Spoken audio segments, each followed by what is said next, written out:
Muy buenas noches, ¿cómo están? ¿Bien? Saben que cuando me invitaron para que les hable en esta noche, yo pensé, bueno, ¿qué es lo más grande de Dios? Y se me ocurrió que tenía que ser algo que fuera una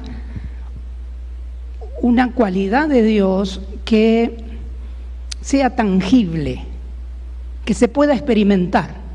Porque si nos quedamos pensando solamente en lo que las cosas grandes, Dios es más grande que, podemos hasta teorizar bastante, pero me interesaba dejarles hoy un mensaje que podamos aplicarlo a nuestra vida, y yo encontré, esta es una opinión obviamente personal, de que lo más grande es que Dios tiene el control de todas las cosas. ¿Estamos de acuerdo?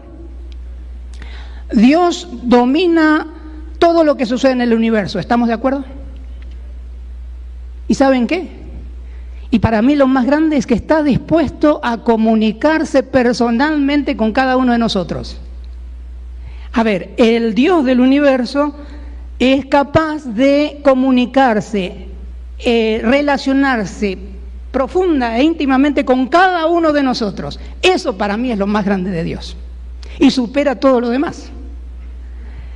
Tengo poco tiempo, así que voy a pedirle dos cosas a todos. Primero, una es que estén dispuestos a participar en las cosas que vamos a hacer aquí. ¿Cuántos están de acuerdo que van a participar? Bien. Y la segunda cosa es que probablemente voy a ir un poco rápido por razón del tiempo, así que si alguien se queda con alguna duda de todo lo que voy a decir ahora, después va a aparecer por ahí el correo electrónico, cualquier cosa se comunican y yo voy a tratar de despejar las dudas que les puedan quedar. ¿De acuerdo? Tengo una pregunta entonces. ¿Cuántos de ustedes mantienen una conversación interior consigo mismos? Muy bien.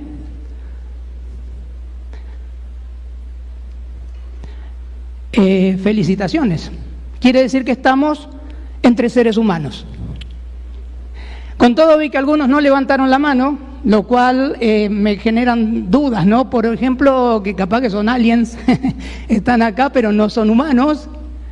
Y de paso contaba alguien que en un ejercicio de estos le preguntó a uno que no levantó la mano, vos no tenés, y la persona le responde, no, hace 1 mes y medio que estoy peleado. Cosa extraña, pero puede suceder. Ahora, les pregunto, esa voz interior, ¿sí? Tiene algunas características, no sé si se han dado cuenta. Primero, no te pregunta si querés hablar o no, se mete. ¿Estamos de acuerdo? Siempre está hablándote. Y a veces no la queremos oír, pero ella insiste y son casi como que te está gritando en la cabeza. Y dicen los psicólogos psicoanalistas que inclusive a veces tenemos hasta 2 voces, ¿sí?, dentro de nuestro cerebro. Mi pregunta es, ¿esa voz interior con la que nosotros dialogamos es buena o mala en términos generales?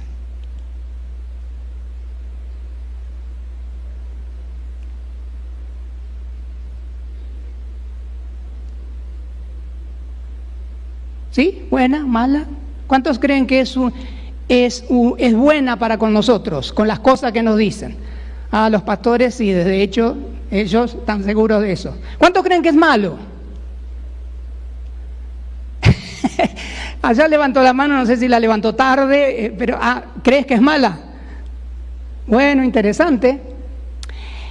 Observen. Esa voz que en la cultura cristiana se la suele relacionar con la voz de la conciencia, ha sido utilizada por el cristianismo, por la iglesia, por muchos siglos, como un elemento de sumisión y un elemento de control de las mentes. ¿ok? Dicho en pocas palabras, la Iglesia ha hecho un uso masivo y manipulativo de la culpa. Estoy hablando de la Iglesia tradicional, desde los primeros apóstoles en adelante, y con un fin muy claro, que es obtener beneficio a costa de la hermandad. Yo no sé si ustedes han visto la película La Misión. Muy bien, gracias. Oscar, por lo menos somos dos lo que vimos esa película. El resto no la vio, ¿verdad? Muy bien, vamos bien. La Misión fue filmada en la Argentina. Ya sé lo que están pensando, pero es pura casualidad, ¿ok? El punto es que esa película tiene como 7 premios, entre ellos un Oscar, una Palma de Oro del Festival de Cannes. Es decir, es una película que llama mucho la atención por la temática. ¿De qué trata esa película? Con Robert De Niro, ¿no? Como uno de sus protagonistas principales. Básicamente de cómo las corrientes jesuíticas, o sea, la orden de los jesuitas, trató de evangelizar a los indios guaraníes en la zona norte, noreste de Argentina, Paraguay, sur de Brasil. Y en esa trama cuentan la historia de el capitán Rodrigo Mendoza, que era interpretado por Robert De Niro, que es un capitán que descubre que su esposa lo engaña con su hermano.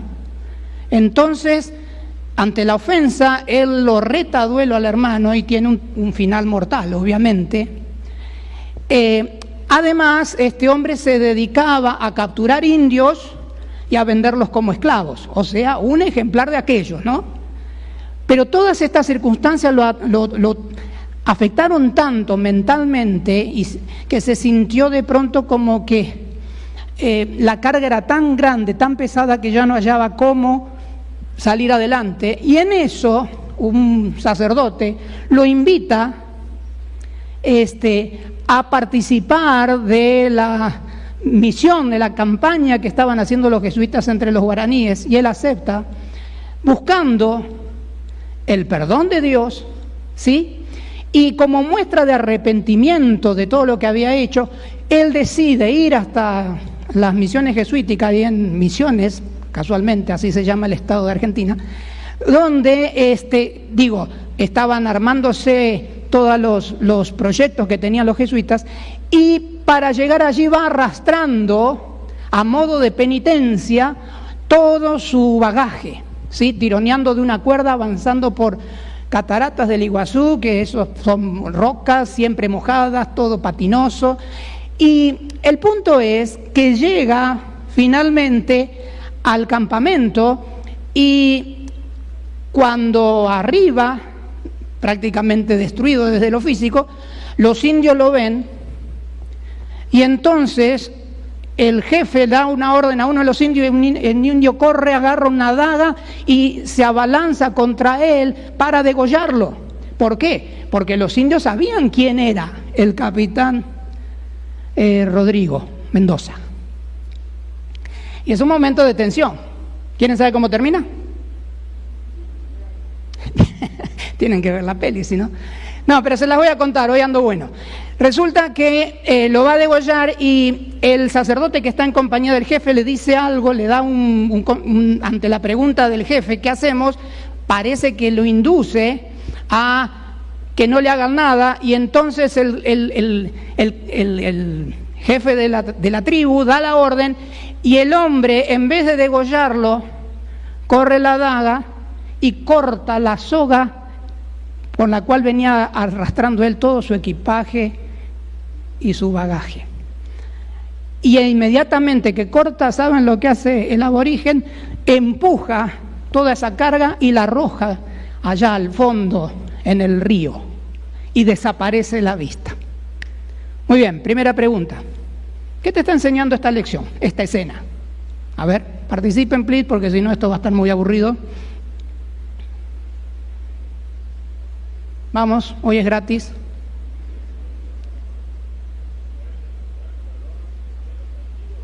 ¿Cómo? Fuerte.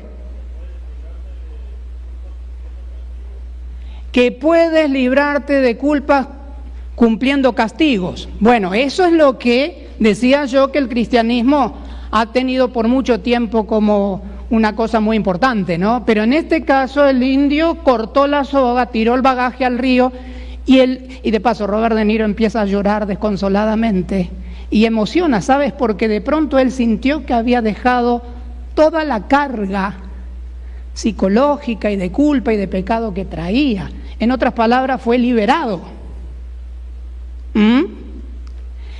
Y déjenme que les diga, esto es más o menos lo que yo quiero dejarles hoy a ustedes. Tenemos que reaprender algunas cosas en nuestra vida cristiana. Por ejemplo, expulsar de nuestra mente las ideas preconcebidas acerca de un Dios humanizado, ¿sí?, para concentrarnos en el Dios que la Biblia presenta. ¿De acuerdo? Miren, la conciencia se genera alrededor de los 3 años en los niños. Y hay 2 elementos importantes que influyen en esta operación de individualización del ser. Por un lado, obviamente, esa noción de individuo separado del resto, y después hay 2 factores que van a confluir para que esto suceda.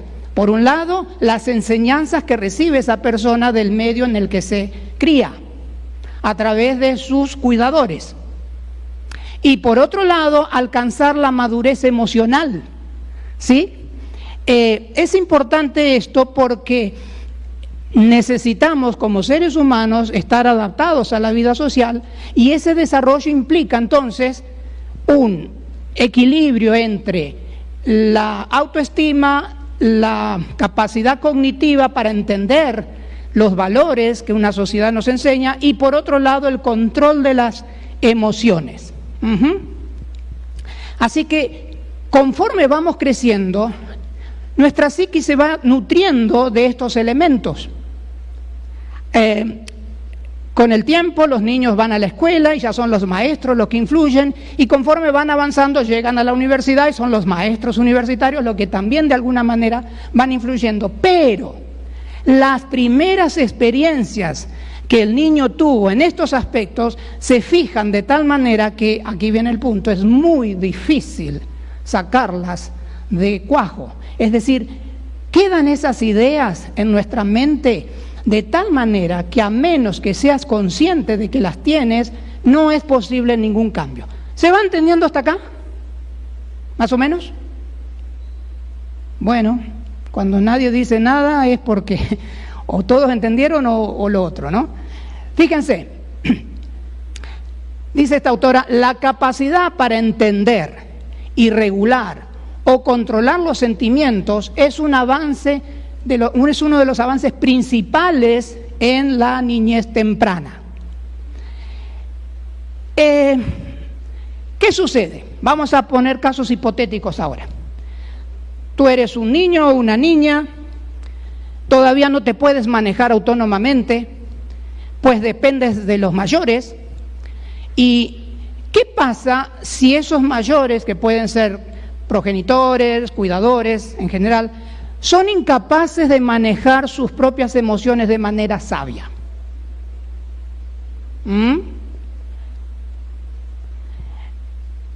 Son incapaces de manejar sus emociones, ya sea porque no hacen ningún esfuerzo por controlarse o bien porque no han sido educados en este aspecto. Puede suceder. Ahora bien, tú eres un niño y dependes totalmente de estos seres humanos. Y al depender totalmente de ellos, ¿sí?, estás en un problema porque estos seres humanos pueden cambiar de opinión, a veces se levantan de mal humor, a veces te dicen sí, otras veces te dicen no. O sea, es muy variable la conducta, por más que querramos ser siempre consecuentes. Ahora bien, ¿qué pasa cuando esas autoridades, te condenan por algo que hiciste mal? Bueno, en primer lugar, pueden generarse experiencias que se graban en tu cerebro y duran para toda la vida. ¿Ok? Hay experiencias tan traumáticas, y es probable que algunos de ustedes hayan pasado por esas experiencias en su niñez, que tienen que ver, por ejemplo, con abusos sexuales, abusos físicos, daños de índole psicológico, que te lo han hecho justamente aquellos que se supone que te tenían que dar un ambiente confortable para tu crecimiento psicológico y social. Y no quiero dar estadística porque no me voy a ir por las ramas, pero sepan que hay muchísimas personas que sufren este tipo de experiencias. Y en este grupo que está aquí, indudablemente hay varias o muchas de las personas que están sentadas aquí que tienen que haber pasado por este tipo de experiencias. El punto es que probablemente en tu niñez también te enseñaron acerca de Dios. Y acá viene el problema. La imagen de Dios como que controla todo, o sea, como la máxima autoridad en todos los aspectos de la vida. Y fíjate el detalle, si Dios controla todo, ¿por qué permitió que mi tío abusara de mí? Si Dios sabe todo, ¿por qué es que mi papá cada vez que llega borracho a mi casa me pega? ¿Por qué no me puede cuidar? No les voy a decir que levanten la mano, pero probablemente más de uno de ustedes puede dar pruebas o evidencias de que eso sucede, ¿correcto?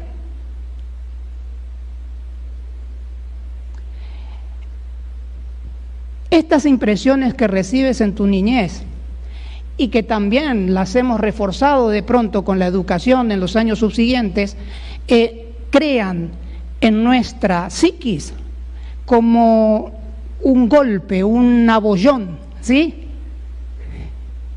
Que es casi imposible de erradicar.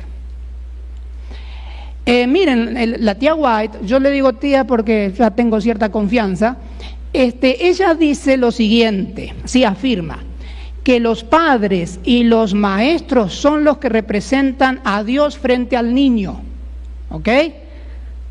¿Por qué es esto? Simple, porque un niño estamos hablando siempre de la primera infancia, ¿está bien? Más o menos desde los 3 hasta los 6, 7 años, un niño no puede tener una idea, una concepción clara de cómo es Dios, porque la palabra, el concepto Dios es tan abstracto, ¿sí? Se escapa tanto de la realidad de la mente de un niño que él no puede comprenderlo en esa edad. Ahora bien, el espíritu de profecía dice que los padres y los maestros representan a Dios. Y acá tenemos un problema, ¿lo vas viendo? Pero ¿cómo? Si esas personas que de pronto no han sido buenas conmigo representan a Dios, naturalmente, sin pensarlo, tú haces una transición. Si los representantes de Dios son así, ¿cómo será Dios? ¿Cómo será Dios? ¿Se dan cuenta? Jean Piaget es un psicólogo que dijo en algún momento que los conceptos más abstractos solo se comienzan a comprender cuando llegamos a la etapa del pensamiento formal. El pensamiento formal se origina más o menos a los 15 años en adelante, es decir, en la adolescencia. Ahora bien, si esto es cierto, la noción de Dios y su carácter solo se puede empezar a comprender a partir de la adolescencia. ¿Estamos bien? Y acá vas a coincidir conmigo que ya tenemos un problema porque, por ejemplo, hay gente aquí de la edad de ustedes que siguen siendo adolescentes, sin ofender, Pero, es decir, hay personas que probablemente todavía no han logrado comprender realmente cómo es Dios. Por ejemplo, paréntesis, ustedes saben que según los últimos estudios, como que la adolescencia se ha alargado, ¿estamos de acuerdo? Antes, cuando digo antes son 30 años atrás, digamos un chico de 20 años ya era un chico maduro, ya trabajaba, se ganaba el sustento, etcétera, etcétera. Hoy probablemente, o este próximo fin de semana, algunos de ustedes van a graduar y capaz que van a volver a su casa y van a prender la compu y van a estar jugando un videojuego. Es decir, la adolescencia se ha alargado, ¿está bien? Por diferentes razones que no vienen al caso. Así que, dicho esto, entonces, cuando piensas en Dios, es probable que estés fuertemente influenciado por lo que aprendiste en tu niñez y eso te ha llevado a comportarte ante la autoridad de determinadas maneras porque ya sabes lo que puedes esperar de ella.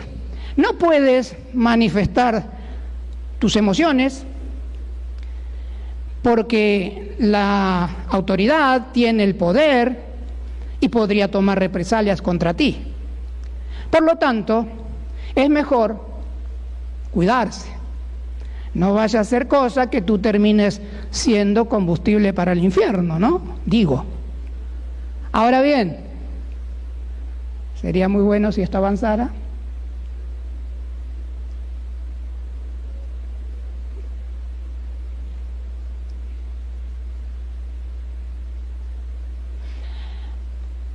Bueno, sigamos. Cuando sucede esto, ese niño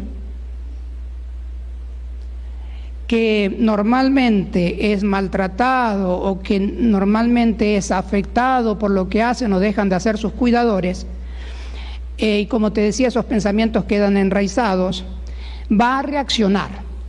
¿Estamos de acuerdo? ¿Y saben cuál es la manera más habitual de reacción? ¿Alguien me puede descubrir qué significa esa cara? Enojo, gracias. El enojo es una emoción. Y yo coloqué ahí, tienes que saber que un niño enojado, ¿qué es? Una bomba de tiempo. ¿Por qué?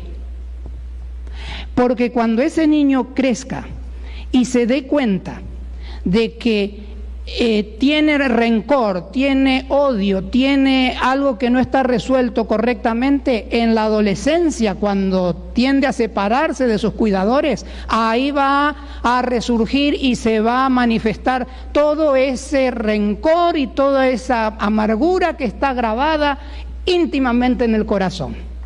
Eso explica un poquito las rebeldías adolescentes, ¿sí?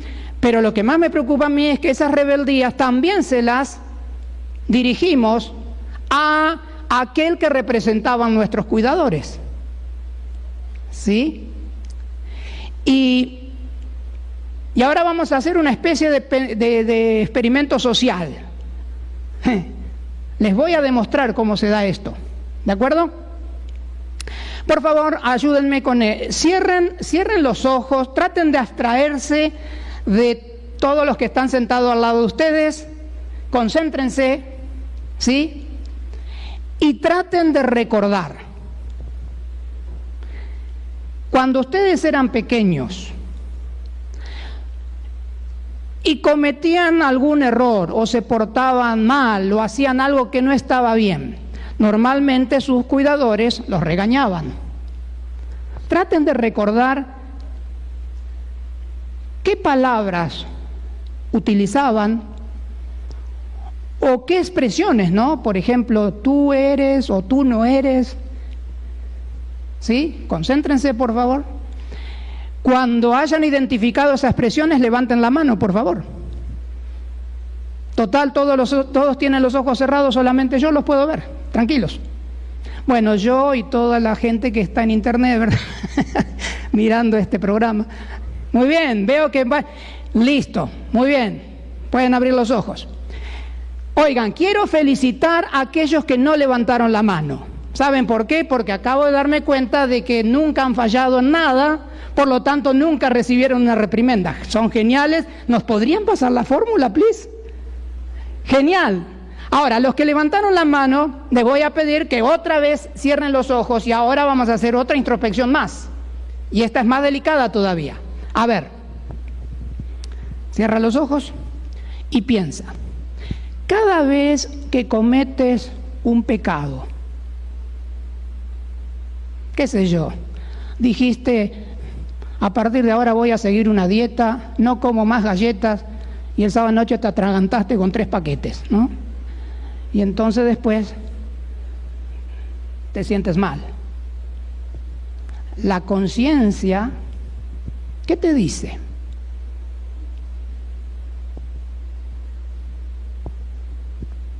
Dijiste, no voy a mentir más. Y de pronto te encontraste mintiendo de vuelta. ¿Qué dice tu conciencia? ¿Tiempo terminado? No, eso no dice. ¿Listo? Levanten por favor sus ojos, ábranlo, mejor dicho. Si todo funcionó bien, tienen que haber hecho un descubrimiento interesante.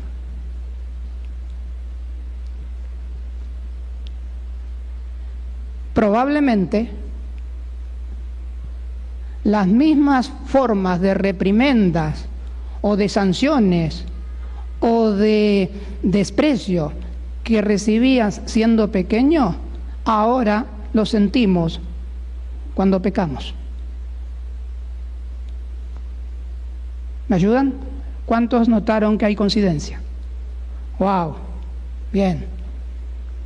Ya no felicito más a los que no levantan la mano porque están en otro nivel. Y entonces, ¿cómo es posible que la conciencia nos castigue de la misma manera como lo hacían nuestros cuidadores? ¿No es acaso Dios? ¿No es la voz de Dios la que nos tiene que guiar?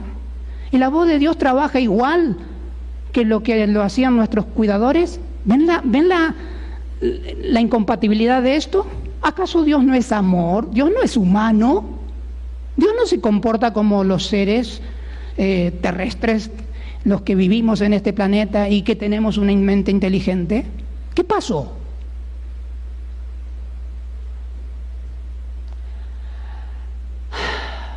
Tengo que terminar. ¿Hay manera de salir de esto? Afortunadamente sí. ¿Saben lo que tenemos que hacer? Como dice la Biblia, en una acepción libre que yo hago, recuerdan que la Biblia dice, tienen que ser como niños para ingresar al reino de los cielos, y yo sostengo aquí, tenemos que ser como niños para volver a aprender. Eso implica sacar de nuestra cabeza, de nuestro cerebro, esas ideas falsas acerca de lo que es bueno y lo que es malo, eliminarlas de raíz, para implementar los nuevos códigos que estén basados en la palabra de Dios y que estén inspirados por el Espíritu Santo. ¿Y cómo se hace eso? Bueno, a ver, hay un pasaje en la Biblia que se leyó al principio, Isaías 30:21. Dice así: ya sea que te desvíes a la derecha o a la izquierda, tus oídos percibirán a tu espalda una voz que te va a decir, este es el camino. ¿Cómo dice? Síguelo. Fíjense qué interesante. La invitación de Dios es a que dejes de lado todas tus ideas preconcebidas y que empieces a escuchar su voz, que es totalmente nueva, no tiene nada que ver con nuestras experiencias anteriores. Y mira lo que dice el espíritu de profecía, discúlpenme la sábana que está ahí, pero todo es importante. La voz de Dios es revelada por medio de su trabajo providencial. Será reconocida cuando caminemos, ¿sí? No en nuestros propios caminos, no en nuestros propios deseos, no siguiendo los dictados de nuestro corazón impuro, sino concentrados en lo que Dios quiere para nosotros. Ahora, fíjense el detalle. Los dictados de un corazón impuro hacen que el sentido se confunda de manera que no puedan discernirse las cosas eternas, y la voz de Satanás se hace tan familiar, ¿sí?, que la aceptemos como la voz de Dios. A ver, si tú no haces este cambio, vas a llegar a pensar que la voz de Satanás es la voz de Dios, y entonces algunas veces pueden suceder cosas como esta. Por ejemplo, se hicieron investigaciones donde se han mostrado que los padres cristianos son los que más duramente tratan a sus hijos. El nivel de violencia intrafamiliar en las familias cristianas es más alto que en familias no religiosas.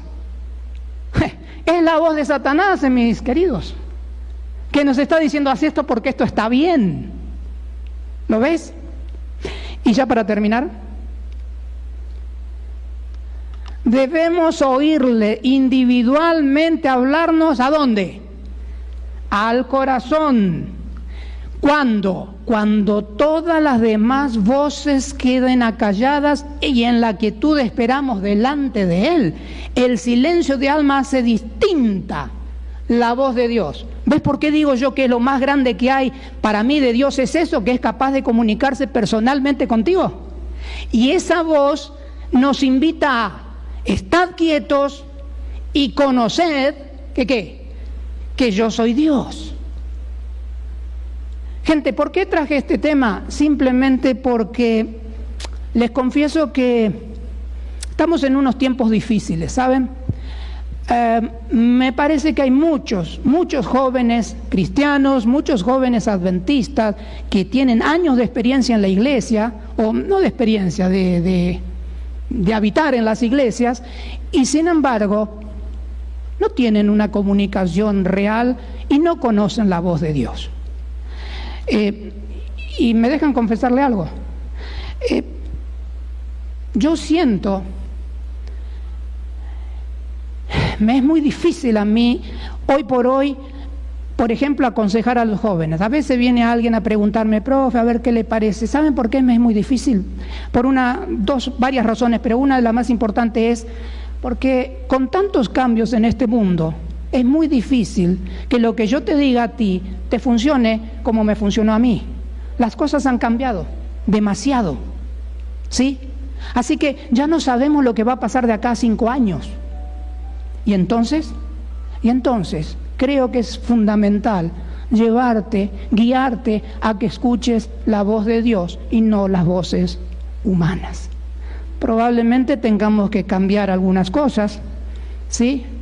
Capaz que tenemos que ayudarle a los jóvenes a que sean más responsables de sí mismos, que se hagan cargo de sus vidas, de que dejen de estar dependiendo de lo que le dice aquel o el otro, sino que se concentren en lo que Dios puede hacer. Me queda contarles la historia cuando yo empecé a experimentar la voz de Dios, pero eso será para otra oportunidad. Que Dios les bendiga mucho. Gracias por escuchar.